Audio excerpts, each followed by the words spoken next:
Andre pushed open the heavy oak door of his childhood home. His heart hammered against his ribs. He expected a warm hug from his mother, Mrs. Loretta. Instead he froze. A large, framed photo of his own face sat on the mantel, draped in black silk. Candles flickered beneath his name, and a date of death from 3 years ago. In the living room, a strange family sat eating dinner on his mother's sofa. They looked at Andre like he was a ghost. Andre's hands began to shake. He looked at the expensive gold watch on his wrist, then at the strangers. Who were these people? Why was there a memorial for a man who was still standing? The air felt thick and cold. Andre's breath came in sharp, jagged gasps. He turned and ran toward the backyard, but the sight near the old shed made his blood turn to ice. Andre's eyes darted around the yard, searching for any sign of his mother. The silence out here was heavy, broken only by the distant hum of the city. He walked toward the old shed, but something felt wrong. The ground was littered with trash, and the flower beds Mrs. Loretta used to tend were now nothing but dried dirt and weeds. Suddenly, a woman stepped out from the back porch of the main house. She was wearing a silk robe that Andre recognized. It was his mother's favorite robe, a gift he had sent from abroad years ago. The woman stared at him, her eyes cold and suspicious. She didn't look like a guest. She looked like she owned the place. "Who are you? What are you doing in my yard?" she barked, crossing her arms. Andre stopped, his voice caught in his throat. "This is my mother's house. I'm Andre. Where is Mrs. Loretta?" The woman's expression shifted from anger to a strange, twisted smile. She didn't answer. Instead, she turned back toward the house and shouted, "Isaiah, one of those neighborhood kids, is back again, asking about the old lady." Andre's blood ran cold. The old ladies. That was his mother she was talking about. Before he could demand an explanation, a man stepped onto the porch. It was his uncle Isaiah, dressed in a sharp, expensive suit. But when Isaiah saw Andre, he didn't run to hug him. He didn't look happy. He turned pale, his grip tightening on the porch railing until his knuckles turned white. Isaiah didn't say a word. He just stared at Andre as if he were seeing a dead man walking. He reached into his pocket and slowly pulled out a set of keys to the house Andre grew up in. Without looking away, Isaiah pointed a shaking finger toward the very back of the property, past the shed to a small, dilapidated structure that used to be a chicken coop. "She's where she belongs, Andre," Isaiah whispered, his voice trembling with something that sounded like fear. "But you aren't supposed to be here. You died 3 years ago." Andre's heart skipped a beat. He looked at the coop. The door was reinforced with a heavy iron bolt that shouldn't have been there. From inside, he heard a faint, rhythmic scratching sound, a sound that meant someone was alive inside that cage. Andre's legs felt heavy as he moved toward the chicken coop. The scratching sound grew louder. It was the sound of fingernails against old, rotten wood. He reached for the heavy iron bolt. It was cold and rusted. Behind him, he heard the click of expensive leather shoes on the pavement. Uncle Isaiah stood there, calmly adjusting his silk tie. He looked like a man who had never seen a day of hard work in his life. He looked at the coop with disgust, then at Andre. "Don't bother Andre," Isaiah said, his voice smooth and cold. "She's not the woman you remember. She's lost her mind." Andre didn't listen. He slammed his shoulder against the door. The bolt groaned and finally snapped. The door swung open, and the stench of ammonia and wet feathers hit him like a physical blow. Inside, sitting on a pile of gray, moth-eaten blankets, was a figure. It was Mrs. Loretta. But she was barely recognizable. Her skin was thin as paper. Her once beautiful hair was matted with straw. She was wearing a tattered nightgown, shivering in the damp air. In her hand, she clutched a small, dirty plastic bowl filled with dry corn kernels. Andre's breath hitched. He looked at his mother, then back at the house. Through the large glass windows, he could see the strange family sitting around a table filled with steaming food. They were laughing. The woman in the silk robe was pouring expensive wine. They were living in luxury, while his mother was eating bird feed in a cage. Why? Isaiah, Andre's voice was a low growl. I sent $3,000 every single month. I sent money for her doctors. For this house. Isaiah laughed. It was a short, sharp sound. He pulled out a gold-plated smartphone and tapped the screen. You sent that money to me, Andre. To her legal guardian. And as far as the law is concerned, you've been dead for 3 years. I have the death certificate to prove it.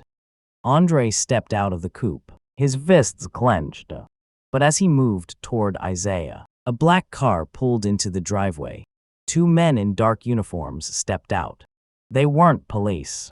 They carried clipboards and medical bags. Isaiah smiled, a cruel glint in his eyes. Right on time, Andre. Meet the transport team. They're here to take the old lady to her permanent home. Andre looked at the men, then at his trembling mother. One of the men looked at Andre and frowned.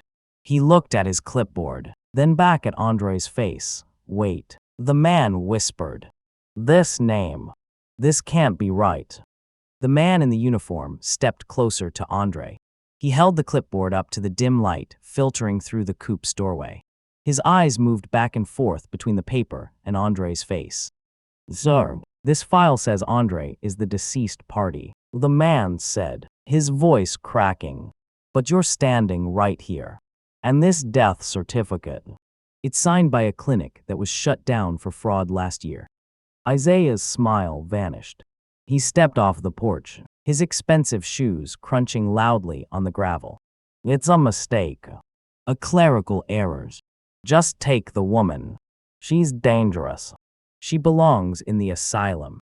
Andre didn't move.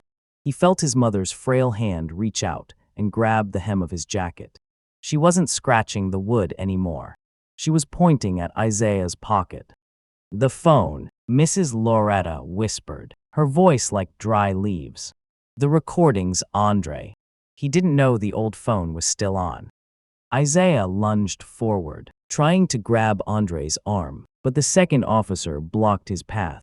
The tension in the yard was like a wire about to snap. Andre looked at the black car, then at his mother's terrified eyes. He realized this wasn't just about a house. There was something buried under this property that Isaiah was desperate to keep hidden. The officer looked at Andre. If you are who you say you are, then everything in this yard, including that house, doesn't belong to him. It belongs to you. And that means he's been trespassing for 3 years. Isaiah began to back away toward his car. He wasn't looking at Andre anymore. He was looking at the strange family inside the house, who were now standing at the window, watching the scene with pale faces. The woman in the silk robe dropped her wine glass. It shattered against the floor, but no one moved to pick it up. Andre felt his heart racing. He had just returned from the dead, and the battle for his mother's life had only just begun. Andre has just discovered his own death was faked to steal his mother's life. If you want to see him take back everything Isaiah stole, please like this video and subscribe to support his journey. We are curious. Where are you watching this from? Chicago, Lagos, or maybe Kingston? Let us know in the comments. Andre's eyes burned with a mixture of rage and disbelief. He looked at the frail woman trembling at his feet, then at the man he once called uncle. Without a word, Andre stepped toward Isaiah. His footsteps were slow and heavy. Isaiah backed away, his hands raised in a defensive gesture. Stay back, Andre. You're legally dead. You have no rights here, Isaiah screamed, his voice hitting a high, panicked note. Andre didn't stop. He grabbed Isaiah by the collar of his expensive suit. He didn't punch him. He simply pulled him close until their faces were inches apart. He could smell the expensive cologne and the sour scent of fear on Isaiah's breath. Andre's grip tightened, the high-quality fabric bunching and tearing in his fist. 12 years, Andre hissed, his voice trembling with a controlled fury. I worked every single day. I lived in cramped apartments. I skipped meals. Also, I could send money back to this house. And you put my mother in a cage." Isaiah tried to squirm away, but Andre slammed him back against the side of his own luxury car. The metal dented with a dull thud. The strange family inside the house was now standing on the porch, frozen in shock. The woman in the silk robe clutched her throat, her eyes wide as she watched her benefactor being manhandled. "It was for her protection," Isaiah choked out. "She's sick, Andre. She doesn't know what's real anymore." "She's sick because you starved her," Andre roared. He let go of Isaiah so suddenly that the older man fell to his knees in the dirt. Andre turned his back on him and walked back to the chicken coop. He ignored the smell. He ignored the filth. He reached down and gently scooped his mother up into his arms. She weighed almost nothing. She felt like a bundle of dry sticks wrapped in a rag. As he stepped out of the coop, he noticed something strange. A small, heavy floorboard inside the structure had been shifted. Underneath it, he saw a corner of a rusted metal box. Isaiah saw it too. Despite his fear, Isaiah made a desperate lunging move toward the coop, his eyes fixed on that box. "Don't touch that," Isaiah yelled, his panic reaching a new peak. "That's private property." Andre stood his ground, holding his mother tight. He looked at the box, then at the terrified look on Isaiah's face.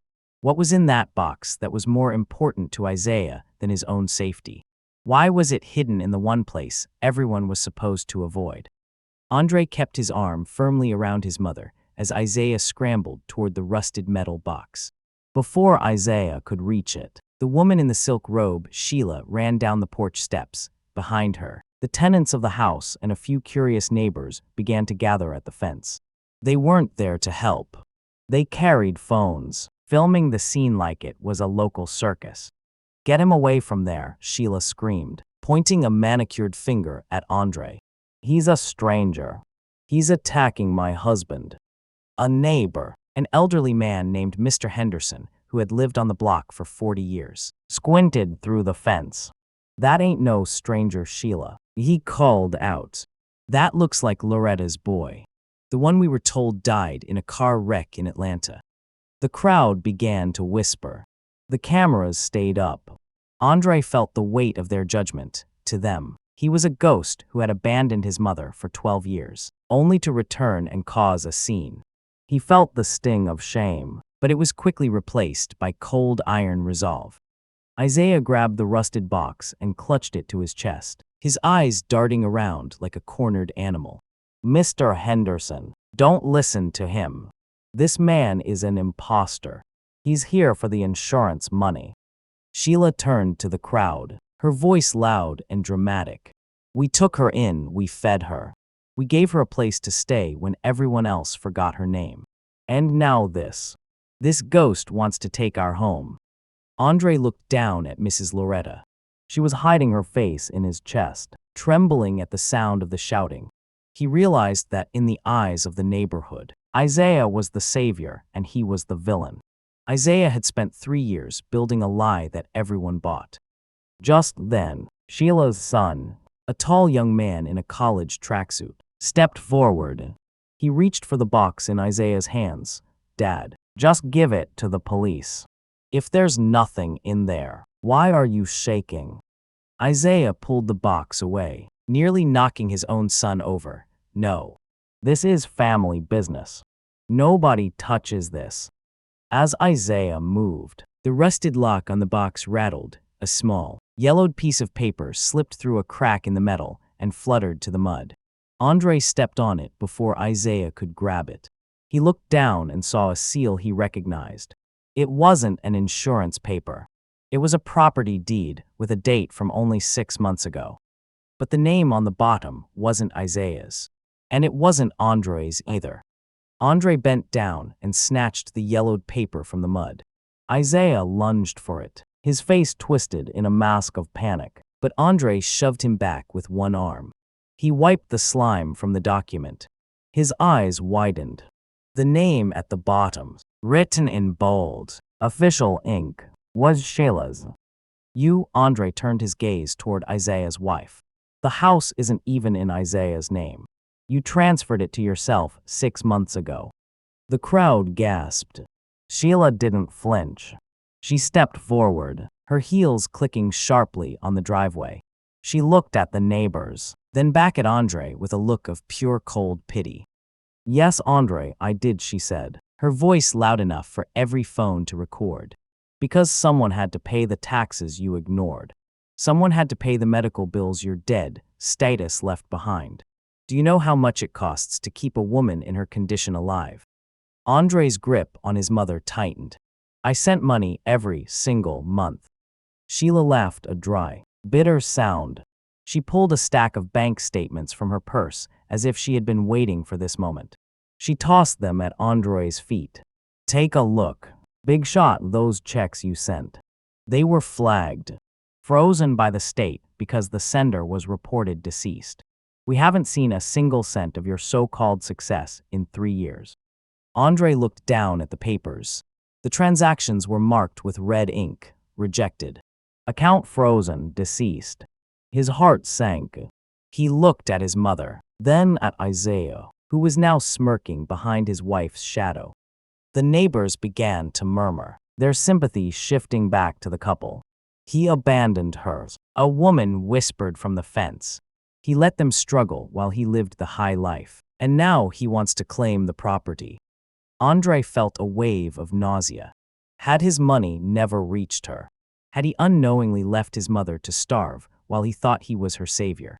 "You're not a hero, Andre," Sheila hissed, stepping into his personal space. "You're the reason she's in that coop. We couldn't afford the main house and her care. We had to rent it out just to buy her medicine. You did this to her." Andre looked at the house he grew up in. The strangers inside were looking at him with disgust.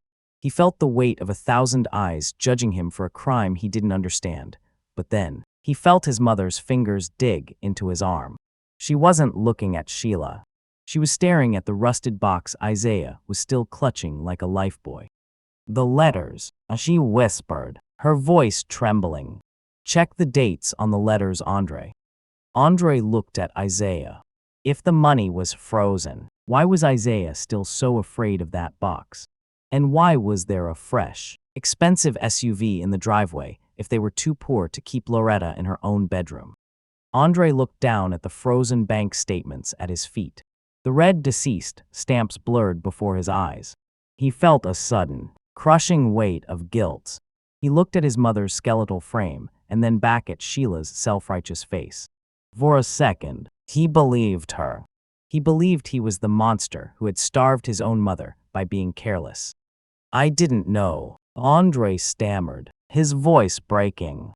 I thought the wire transfers were going through." Isaiah stepped forward, emboldened by Andre's hesitation. He tucked the rusted box tighter under his arm. "Thought isn't good enough, boy. While you were playing rich in the city, we were here cleaning up your mess. We had to sacrifice everything." Rage, white and blinding, suddenly took over Andre. But it wasn't directed at Isaiah yet. It was directed at the situation. He felt humiliated in front of the neighbors who were still filming. In a moment of pure, panicked frustration, Andre reached out and grabbed the stack of papers from Sheila's hand, ripping them in half. "Get out," Andre roared at the strange family standing on the porch. "All of you, get out of my mother's house right now." The crowd gasped. Sheila didn't move. She leaned in, her voice a sharp whisper. "You have no authority here. Ghost, the police are on their way to arrest a dead man for trespassing. If you really cared about her, you'd leave before you cause her any more heartbeat." Andre turned to his mother, his eyes filling with tears of anger. "Mom, I'm so sorry. I'll fix this. I'll take you away from here right now." He tried to lift her, but Mrs. Loretta pushed his chest away. Her eyes weren't on him. They were fixed on the SUV parked in the driveway. She pointed a trembling finger at the vehicle's dashboard. "The letters, Andre," she repeated, her voice stronger this time. "He didn't freeze the account until yesterday. Look at the permit on the window." Andre froze. He walked over to the shiny new SUV and looked at the temporary registration permit stuck to the glass. The date of purchase was 3 days ago. The buyer's name was Isaiah. If the money had been frozen for 3 years, where did Isaiah get $50,000 for a new car last week? Andre turned back to Isaiah, but his uncle was already backing toward the garage, fumbling with a second set of keys he hadn't shown before. Keys that didn't belong to a house, but to something much smaller. Andre's eyes moved from the new car permit to Isaiah's pale face. He stepped toward the garage, but before he could reach his uncle, a loud siren wailed at the end of the street. 2 police cruisers swung into the driveway, their blue and red lights flashing against the walls of the house. Sheila didn't look scared. She looked triumphant. She stepped toward the lead officer, pointing her finger at Andre. "Officer, thank God you're here. This man broke into our property. He's harassing my family and trying to kidnap a mentally ill woman." The lead officer looked at Andre, then at the skeletal woman in his arms. He drew his taser. "Put her down and put your hands behind your head, now." "You don't understand," Andre shouted, his voice cracking with desperation. "I'm her son. This man has been starving her in a chicken coop." "He's a dead man," Isaiah screamed from the garage door. "I have the death certificate right here. He's an imposter trying to steal our inheritance." The officer didn't want to hear about family drama. He saw a man holding a frail woman against her will. He moved forward, his hand on his handcuffs. Andre looked at the neighbors. They were still filming, their faces full of judgment and disgust. They weren't seeing a son saving his mother. They were seeing a criminal. Andre felt the cold steel of the handcuffs snap around his wrists. They pulled him away from Mrs. Loretta. She collapsed into the dirt, crying out his name, but Sheila quickly grabbed her by the arm and began dragging her back toward the coop. "Wait! Look in the garage," Andre yelled, struggling against the officers. "Isaiah has something in there. Look at the car." But Isaiah was faster. He slammed the garage door shut and locked it from the inside. The heavy metal door rattled as Andre was pushed into the back of the police car. Through the window, he saw Isaiah walk over to the pile of frozen bank statements Andre had ripped up. Isaiah picked up the pieces, a cold, dark smile spreading across his face. As the police car pulled away, Andre looked back one last time. He saw a man he didn't recognize standing at the edge of the property, talking quietly into a satellite phone. The man was dressed in a military-style jacket and was watching Andre with a look of intense focus. Who was that man? And why did he look like he had been waiting for Andre to get arrested? Andre realized he hadn't just walked into a family dispute. He had walked into a trap that was much larger than a house. He was in a cage now, and his mother was back in hers. And the only person who knew the truth was locked behind a garage door with a rusted metal box. Andre sat in the back of the police cruiser, his forehead pressed against the cold glass. The car hadn't moved yet. One officer was still talking to Isaiah near the garage. Andre watched his uncle carefully.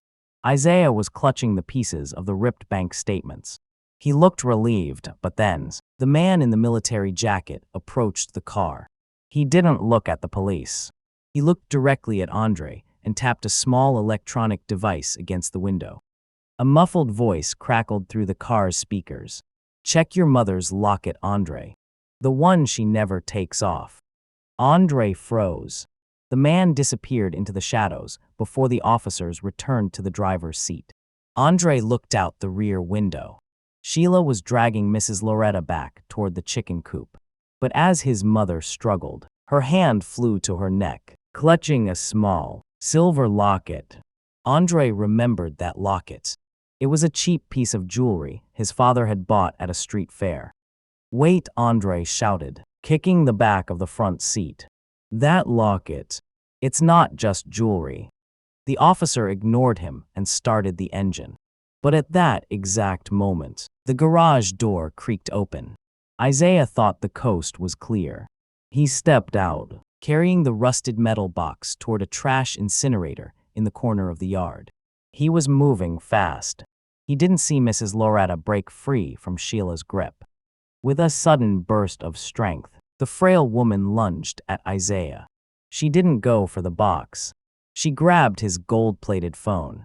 She smashed it against the concrete driveway. "The cloud, Isaiah," she screamed, her voice no longer weak. "I didn't just record you. I uploaded it every night using the neighbor's Wi-Fi." Isaiah stopped dead. His face turned a sickly shade of gray. He looked at the neighbor's house, the one where Mr. Henderson lived. The old man was standing on his porch, holding a tablet in his hand. He wasn't filming a video anymore. He was playing a file. The audio blasted across the yard. It was Isaiah's voice, clear and cold. "If Andre's lawyer calls again, tell them the body was cremated. If Loretta talks, double her dosage. We need that trust fund cleared by Friday." Andre felt the world spin. The deceased reports weren't an accident. Isaiah hadn't just stolen the house. He had been trying to kill Andre's legal identity to access a secret trust fund his father had hidden years ago. But the biggest shock was still to come. The officer slammed on the brakes. He looked at the tablet, then at Andre. "Sir, who exactly was your father?" Andre looked at the silver locket around his mother's neck. He realized the man in the military jacket wasn't a stranger.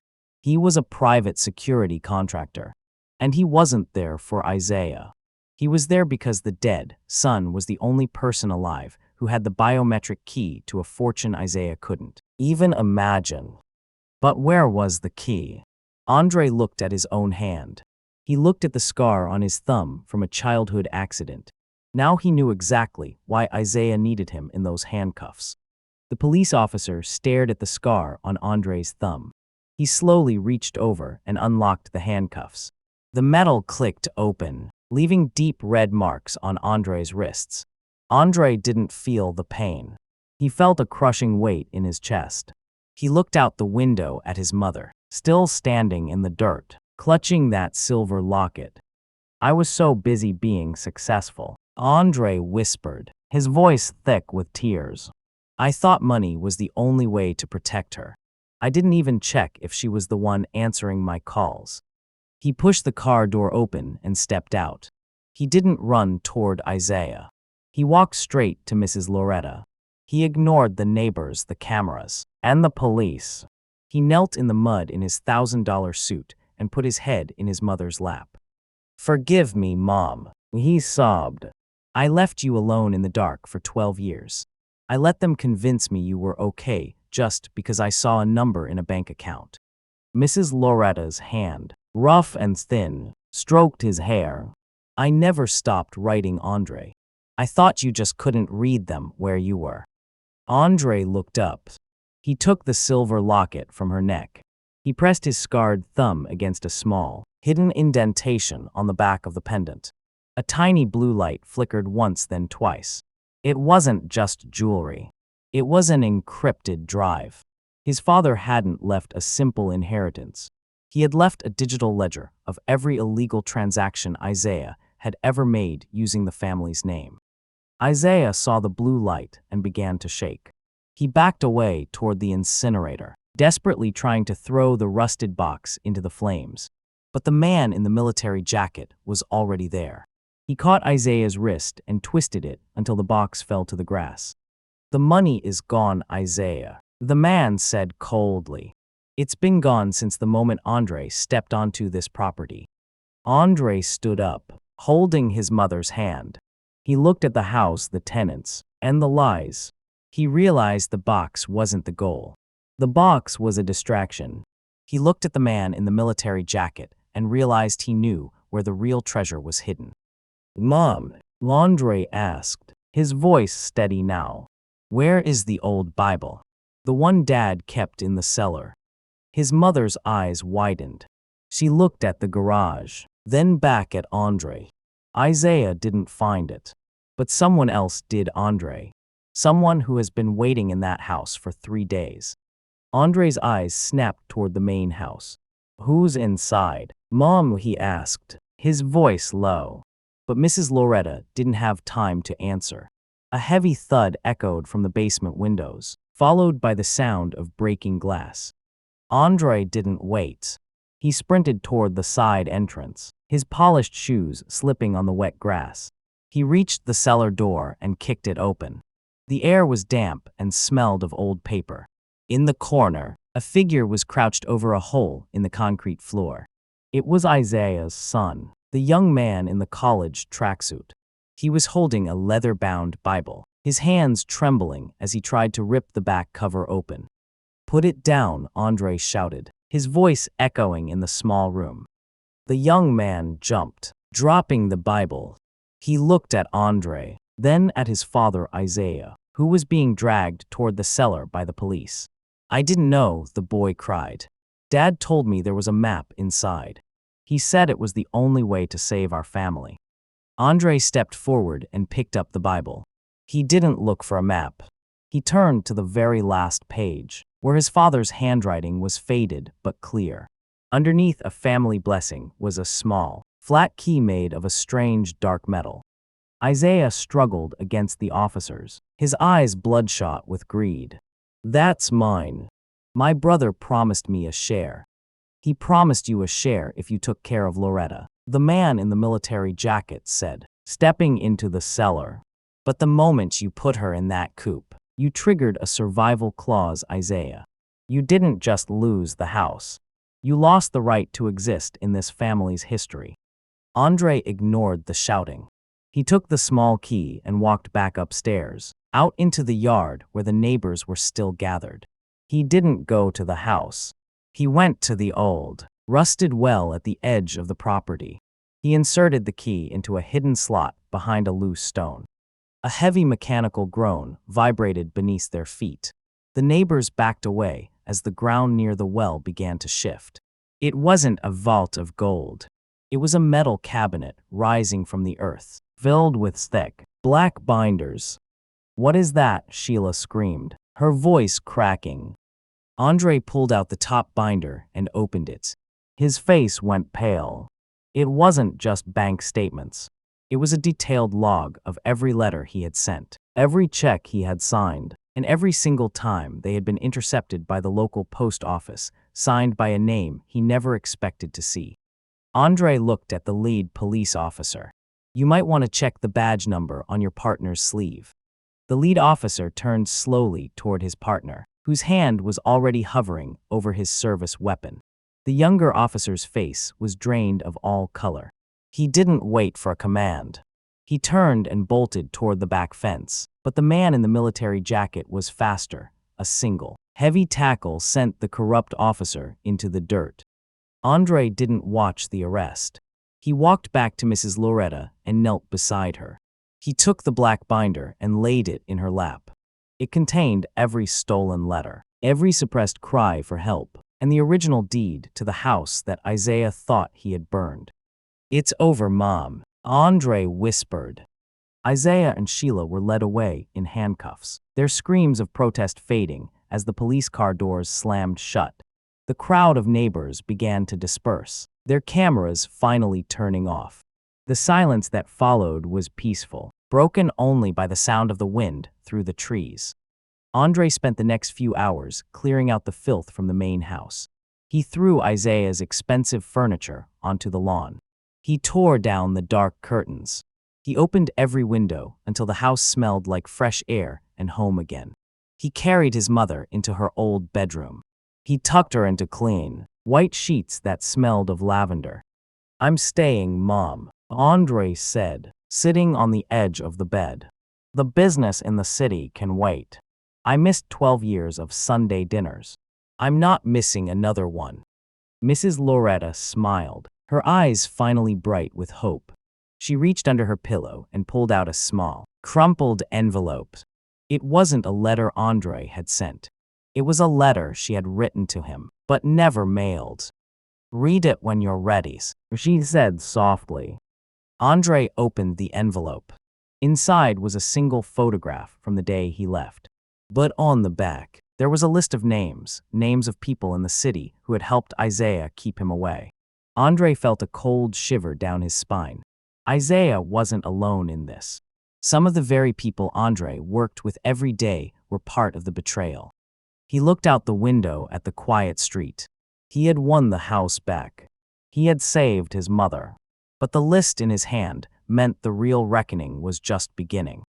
Justice has finally come for Mrs. Loretta, and a son has found his way home.